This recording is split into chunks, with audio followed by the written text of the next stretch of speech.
The night air over Alexandria was heavy with incense and salt, and the Mediterranean lay black and silent beyond the harbor. Torches flickered along marble columns as Cleopatra waited, knowing that by dawn the fate of kingdoms might already be sealed. Somewhere beyond the horizon, Roman legions were moving, alliances were hardening, and a single relationship, passionate, defiant, and dangerously human, was pushing the ancient world toward catastrophe. This was not merely a love story. It was a collision between desire and destiny, between private emotion and imperial power, and it would leave empires broken in its wake. Cleopatra VII ascended the Egyptian throne in 51 BCE, a young queen in a fragile kingdom overshadowed by Rome's expanding dominance. Egypt was rich, ancient, and strategically vital, yet politically vulnerable. Rome did not conquer with armies alone. It conquered through debt, influence, and manipulation. Cleopatra understood this reality with ruthless clarity. Highly educated, fluent in multiple languages, and steeped in the political traditions of both Greece and Egypt, she knew survival depended not on isolation, but on mastering Rome's internal conflicts. Her first great gamble came with Julius Caesar. When civil war split Rome, Cleopatra aligned herself with the man who could secure her throne. Their alliance was both political and personal, producing a son, Caesarion, and briefly placing Egypt at the heart of Roman power. But when Caesar was assassinated in 44 BCE, Cleopatra's protection vanished overnight. Rome descended once more into chaos, and Egypt stood exposed. From that chaos emerged Mark Antony, soldier, statesman, and heir to Caesar's legacy in the Eastern Roman world. Antony was no stranger to excess or ambition. He was charismatic, emotionally driven, and fiercely loyal to those he loved, yet prone to impulsive decisions that blurred the line between duty and desire. In 41 BCE, he summoned Cleopatra to Tarsus to answer for Egypt's loyalty. She arrived not as a defendant, but as a queen staging a performance of power, sailing upriver on a gilded barge dressed as the goddess Isis, surrounded by music and perfume. Antony, hardened by war and politics, was disarmed. What followed was not a simple affair, but a fusion of needs. Antony needed wealth, ships, and legitimacy in the East. Cleopatra needed Roman military protection and political recognition for her dynasty. Yet beneath the calculation, genuine attachment grew. They were drawn to one another's strengths and weaknesses, Cleopatra's intellect and command, Antony's passion and openness. Together, they formed a partnership that felt equal, defiant, and intoxicating. But Rome does not forgive divided loyalties. Back in Italy, Octavian, Caesar's adopted heir, watched carefully. Cold, disciplined, and politically precise, Octavian understood something Antony did not. Perception could be deadlier than swords. As Antony spent winters in Alexandria, Octavian shaped a narrative in Rome. He portrayed Cleopatra as a foreign seductress, Antony as a traitor enslaved by desire, and Egypt as a threat to Roman virtue itself. This was propaganda refined into a weapon. Antony's decisions began to reveal the cost of love under empire. In 34 BCE, he staged the donations of Alexandria, publicly granting eastern territories to Cleopatra and her children. To him, it was a bold assertion of a new power structure, one that merged Roman authority with Hellenistic kingship. To Rome, it was unforgivable. It confirmed Octavian's accusations and transformed political rivalry into moral outrage. As tensions escalated, war became inevitable. The conflict was framed not as Rome versus Antony, but Rome versus Cleopatra, with Antony cast as her corrupted instrument. This framing was deliberate and devastating. It unified Roman opinion and stripped Antony of legitimacy in the eyes of his own people. The decisive moment came in 31 BCE at the Battle of Actium. The sea churned with fire and iron as fleets clashed off the Greek coast. Antony commanded a powerful force, but uncertainty haunted his strategy. When Cleopatra's ships withdrew from the battle, whether by plan or panic remains debated, Antony followed her, abandoning the fight. In a single catastrophic choice, military discipline collapsed into personal impulse. Octavian's victory was sealed. After Actium, the world closed in. Antony and Cleopatra retreated to Egypt, clinging to fading hope. They attempted negotiations, then preparations for last resistance, but the psychological toll was immense. Antony, once Rome's greatest general, was now isolated and doubting. Cleopatra, calculating to the end, explored every option to preserve her children and her throne. When Octavian's forces entered Alexandria in 30 BCE, the final tragedy unfolded with brutal speed. Believing Cleopatra dead, Antony fell on his sword, mortally wounded but not immediately killed.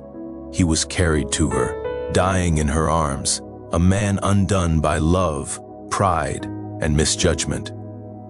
Cleopatra, captured and facing humiliation in Octavian's triumphal parade, made her final choice days later. Whether by asp, poison, or another means, she ended her life, denying Rome the spectacle it craved. With her death, Egypt ceased to be an independent kingdom. It became Rome's richest province, its grain feeding the empire that had destroyed its last queen. Octavian emerged as Augustus, Rome's first emperor, and the Roman Republic quietly ended. The personal had reshaped the political. Love had altered the architecture of power. The story of Cleopatra and Mark Antony endures because it exposes a timeless truth. Power is never purely rational, and empires are not governed by strategy alone. Human emotion, love, fear, pride, obsession, moves history as surely as armies do. Their downfall was not caused by passion alone, nor by politics alone, but by the refusal to separate one from the other when the cost became fatal. In the end, their legacy is not merely romance or ruin. It is a warning written in blood and memory. When personal desire collides with absolute power, the consequences echo far beyond the lives of those involved. Empires may rise on discipline and fall on ambition, but history is often decided in the quiet moments when human weakness outweighs imperial strength. Cleopatra and Mark Antony's relationship was never a simple romance hidden behind palace walls. It was a calculated alliance forged in the brutal reality of power politics, yet sustained by a genuine emotional bond that neither of them could fully control. From the very beginning, their connection existed at the intersection of strategy and desire, making it uniquely dangerous in a world where personal loyalty and imperial authority were never meant to coexist. When Cleopatra first encountered Mark Antony in 41 BCE, both were navigating survival in a Roman-dominated world. Cleopatra ruled Egypt, a kingdom rich in resources but politically fragile, dependent on Roman favor to maintain independence. Antony, one of the most powerful men in Rome, controlled the eastern provinces and desperately needed money, ships, and grain to sustain his position in the ongoing struggle against his rival Octavian. On the surface, their meeting was transactional, a queen seeking protection and a general seeking wealth. Yet beneath that surface, something deeper took hold.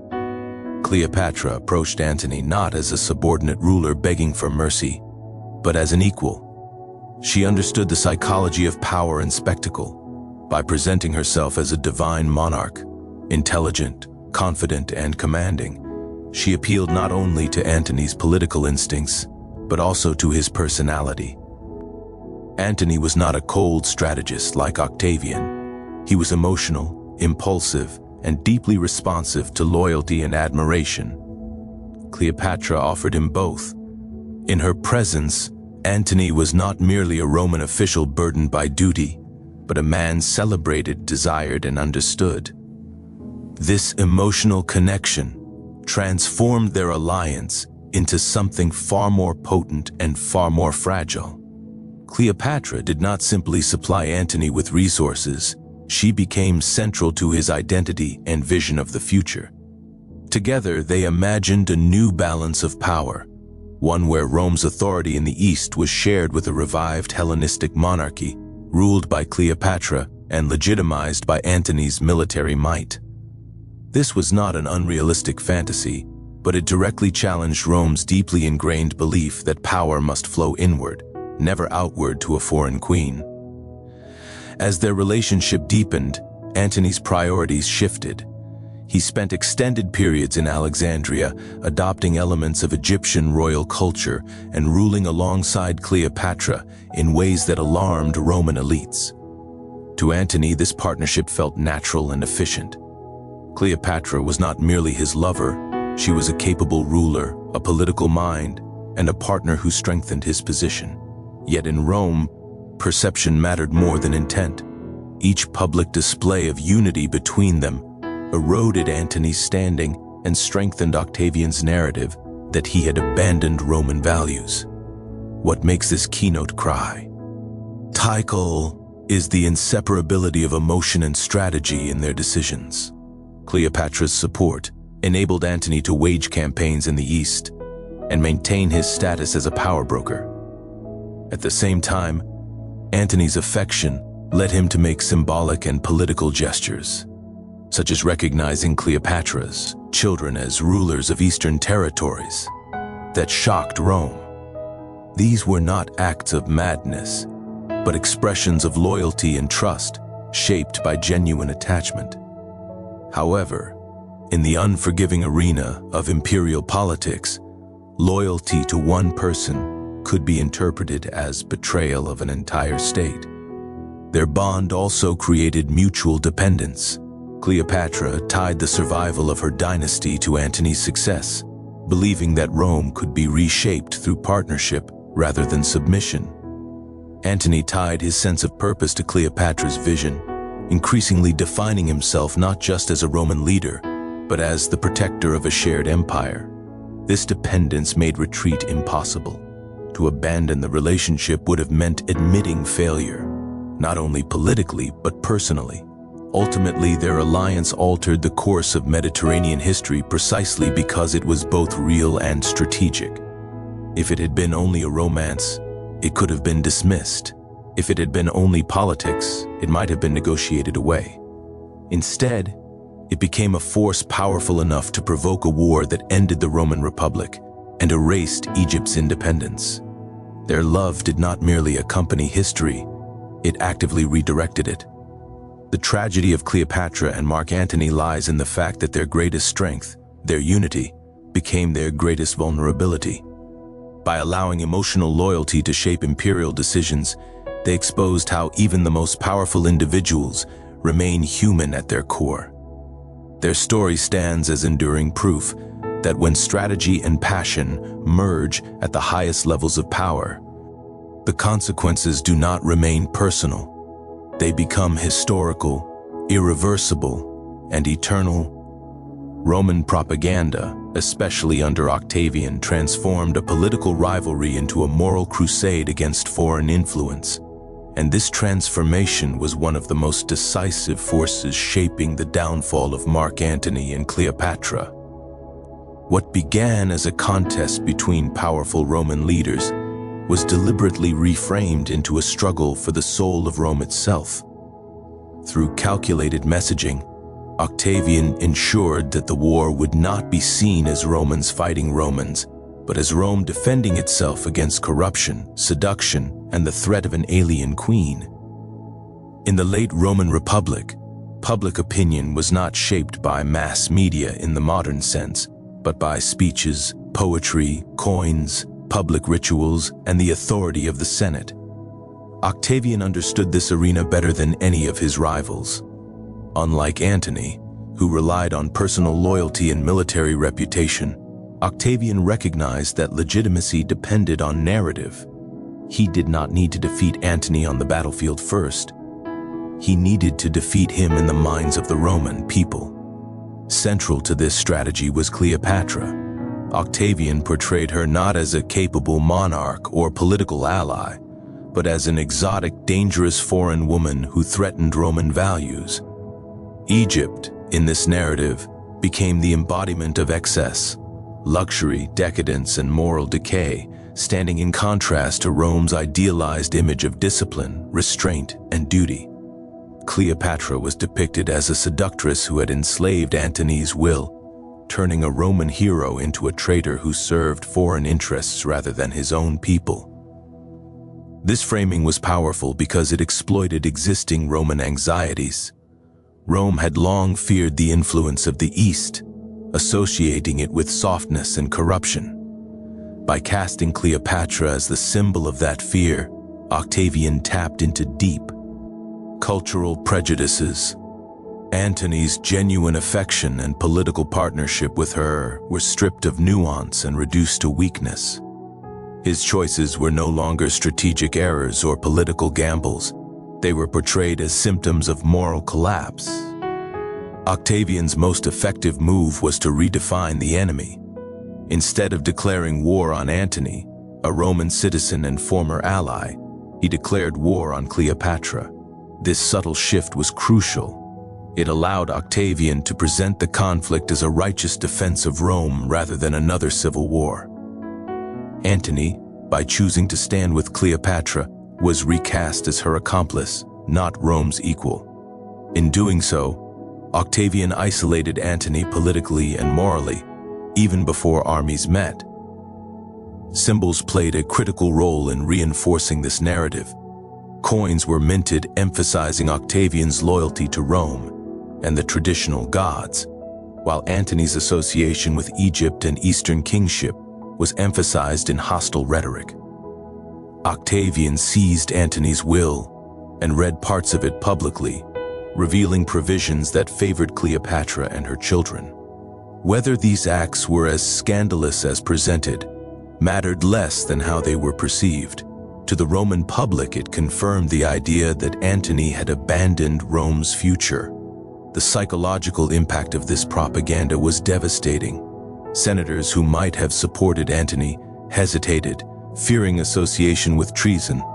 Soldiers questioned their loyalty to a commander portrayed as compromised. Even neutral observers were forced to choose sides in a narrative that framed Octavian as Rome's protector and Antony as its betrayer. By the time war formally began, Antony was already fighting uphill, burdened by suspicion and mistrust. This moral framing also justified extreme outcomes. Once Cleopatra was defined as an existential threat, her destruction became not only acceptable, but necessary. Her death would symbolize Rome's triumph over foreign domination and moral disorder. Octavian's eventual victory was therefore not just military, it was ideological. He emerged not merely as the strongest man in Rome, but as the savior of Roman identity. The consequences of this propaganda extended far beyond the lives of Antony and Cleopatra. By winning the narrative war, Octavian gained the authority to reshape Rome itself. The Republic, exhausted by conflict and persuaded by the need for stability, accepted his rise as Augustus, the first emperor. Propaganda had not only destroyed his enemies, it had transformed the political system of the ancient world. This keynote reveals a disturbing truth about power.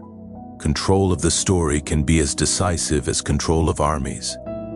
Octavian's success demonstrates how fear, prejudice, and moral outrage can be weaponized to justify domination and erase complexity.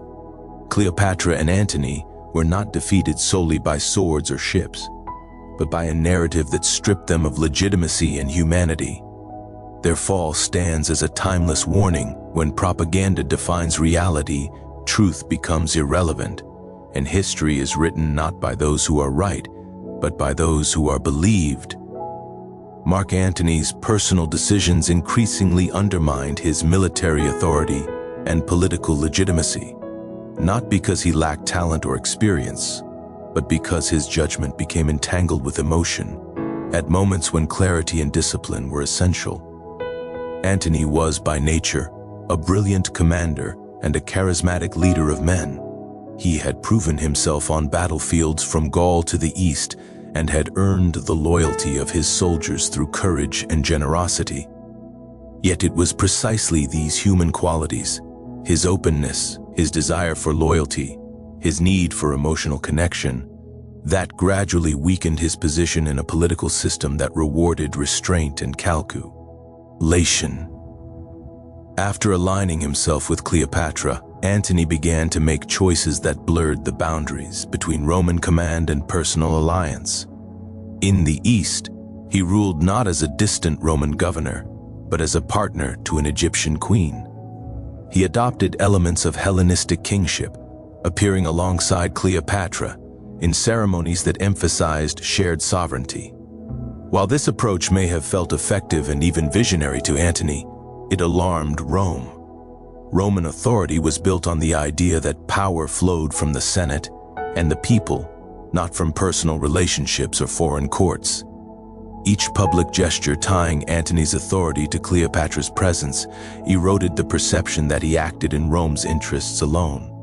One of the most damaging decisions was Antony's prolonged absence from Rome. By remaining in Alexandria for extended periods, he allowed Octavian to dominate the political stage in Italy unchallenged.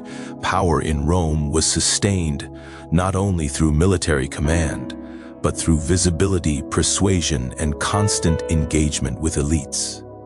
Antony's distance created a vacuum that Octavian filled with calculated efficiency.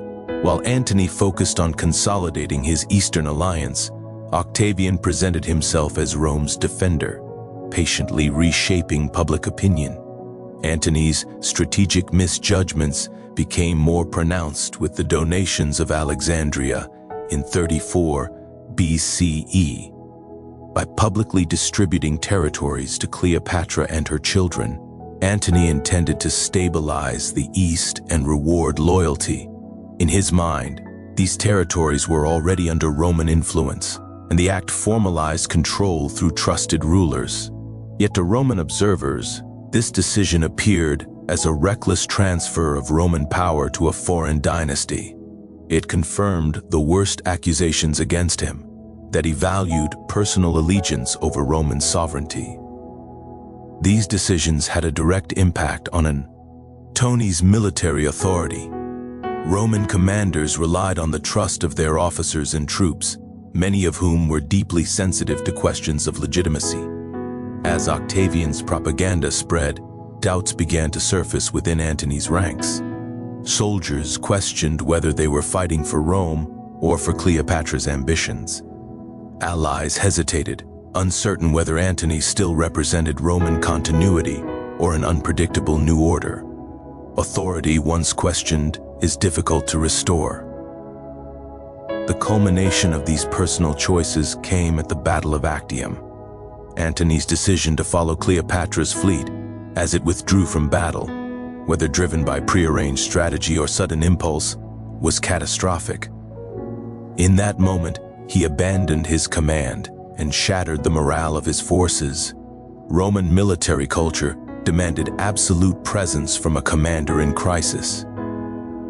Antony's departure symbolized not just defeat, but the collapse of trust between leader and army. Octavian did not win Actium solely through superior tactics. He won because Antony's authority had already been weakened from within. Politically, the damage was irreversible. Antony's personal loyalty to Cleopatra made reconciliation with Rome impossible. Even former allies distanced themselves, fearing association with a man portrayed as compromised and unstable. By allowing private bonds to dictate public action, Antony lost the flexibility that political survival required. He could neither fully commit to Roman tradition nor completely abandon it, leaving him isolated between two worlds. This keynote exposes a fundamental lesson of leadership. Skill and bravery are not enough when authority depends on perception as much as performance. Antony's downfall was not caused by a single mistake, but by a pattern of decisions where emotion outweighed institutional loyalty. His story demonstrates how leaders can lose power not through weakness, but through misplaced trust and an inability to separate personal devotion from public responsibility. In the end, Antony did not fall because he loved too deeply, but because he allowed love to guide decisions in a system that punished humanity with ruthless efficiency. The Battle of Actium marked the irreversible turning point, where emotion overruled strategy, transforming a political struggle into a personal tragedy and sealing the fate of both Mark Antony and Cleopatra. By the time the opposing fleets faced each other off the western coast of Greece in 31 BCE, the outcome of years of tension, propaganda, and miscalculation had narrowed to a single moment where leadership, discipline, and clarity would decide the future of the Roman world. What unfolded at Actium was not merely a military defeat, but the final collapse of authority caused by a fatal imbalance between personal loyalty and strategic command. Antony entered the battle with significant advantages. His forces were larger, his ships heavier, and his experience as a commander unrivaled. Cleopatra's fleet, though controversial, brought critical financial support and naval strength. On paper, victory was possible, yet Antony's command structure was strained by divided loyalties and uncertain objectives. His officers disagreed on strategy, some urging a land-based confrontation where Antony's veteran legions could dominate, others supporting a naval engagement that exposed weaknesses in coordination and morale. Antony chose the sea, a decision shaped as much by Cleopatra's presence as by military calculation. The battlefield itself magnified these tensions. Octavian's fleet, under the command of Agrippa, was smaller but more agile, trained for maneuverability and sustained engagement. Antony's ships, large and imposing, struggled in tight formations and depended heavily on disciplined coordination. As the battle unfolded, confusion spread. Smoke, fire, and shifting winds broke formations and tested command authority. In such conditions, absolute leadership was essential. The critical moment came when Cleopatra's squadron withdrew from the fight and sailed south through an opening in the lines. Whether this movement was part of a prearranged escape plan or a reaction to unfolding chaos remains debated by historians. What is beyond dispute is Antony's response. Instead of maintaining command and rallying his fleet, he followed Cleopatra, abandoning the battle and leaving his forces leaderless. In that instant, strategy gave way to emotion, and duty surrendered to attachment. The psychological impact on Antony's troops was devastating. Roman soldiers expected their commander to stand firm, especially in moments of crisis. Antony's departure shattered morale and dissolved cohesion. Ships continued to fight, but without clear leadership, resistance became fragmented and ineffective. Octavian's forces exploited this collapse with precision, turning confusion into decisive victory. Actium was more than a tactical loss. It was a symbolic catastrophe. Antony's choice confirmed every accusation made against him in Rome. It validated Octavian's portrayal of Antony as a man enslaved by personal devotion, incapable of prioritizing Rome's interests. The battle did not merely defeat Antony's forces, it destroyed his legitimacy. From that moment onward, his cause was no longer recoverable. The aftermath revealed the full weight of that single decision. Allies defected, support evaporated, and Antony's remaining authority dissolved. He and Cleopatra fled to Egypt, no longer as contenders for power, but as fugitives awaiting an inevitable end. The strategic options that had once existed were gone, erased by the perception that Antony had chosen love over leadership. This keynote underscores a brutal truth about power and war. Battles are often lost long before the first weapons clash, weakened by doubt, divided loyalty, and compromised command. At Actium, Antony's emotional bond did not merely influence strategy, it replaced it at the moment when discipline mattered most. The result was not only personal ruin, but the collapse of an alternative vision for the Roman world. Actium stands as a timeless warning. Leadership demands the ability to suppress personal impulse in service of collective responsibility. When that balance breaks, even the strongest armies can fall in a single afternoon. Antony's choice on that day reshaped history, proving that the greatest turning points are sometimes decided not by enemy strength, but by the human heart under pressure. Their deaths ended Hellenistic independence in Egypt and paved the way for the Roman Empire, marking one of the most decisive transformations in ancient history. The fall of Cleopatra and Mark Antony was not simply the conclusion of a doomed romance. It was the final collapse of a political order that had endured since the age of Alexander the Great. With their passing, an entire world system, rooted in Hellenistic kingship, cultural fusion, and regional autonomy, was extinguished, and a new imperial era began. Cleopatra was the last ruler of the Ptolemaic dynasty, a line that traced its origins to Alexander's generals and had governed Egypt for nearly 3 centuries. Despite internal weakness, Egypt remained symbolically and economically powerful, controlling the grain supply that fed much of the Mediterranean. As long as Cleopatra ruled, Egypt retained a degree of independence, balancing Roman influence through diplomacy, wealth, and strategic alliances. Her survival was not merely personal, it represented the last stand of Hellenistic sovereignty against Roman absorptio. Mark Antony's defeat removed the final obstacle to Rome's complete domination of the eastern Mediterranean. Until Actium, power in Rome remained divided, contested among rival leaders who still operated within the remnants of the republican system. Antony's alliance with Cleopatra offered an alternative future, one in which Rome might share authority with client monarchs and preserve regional identities. His death eliminated that possibility. With no rival left to challenge him, Octavian stood alone at the apex of Roman power. Cleopatra's death was particularly significant in its symbolism. By choosing death over capture, she denied Rome the ultimate display of dominance. The public humiliation of a defeated queen paraded through the streets. Yet her suicide also removed the last justification for Egypt's autonomy. Without a living monarch, Egypt could be annexed without resistance.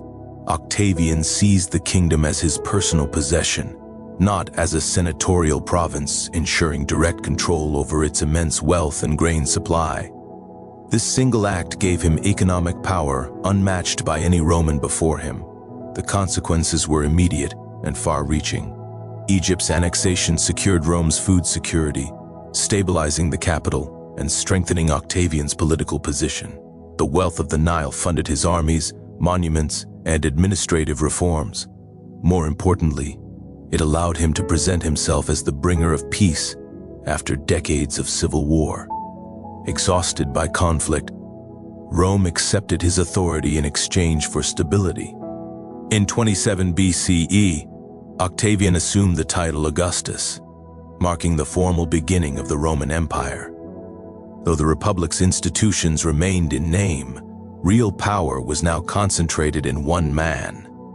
This transformation was made possible not only by military victory, but by the removal of Cleopatra and Antony as symbols of alternative power.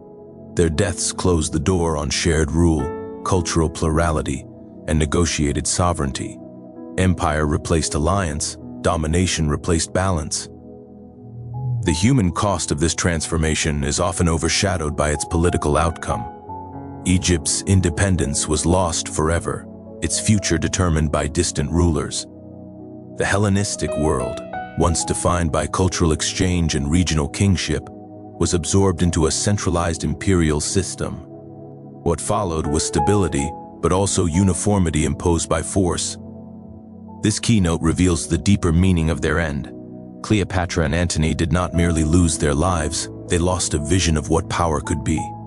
Their downfall enabled the rise of an empire that would shape Western history for centuries, but it also demonstrated how fragile autonomy is in the face of centralized authority. Their story serves as a final, sobering reminder.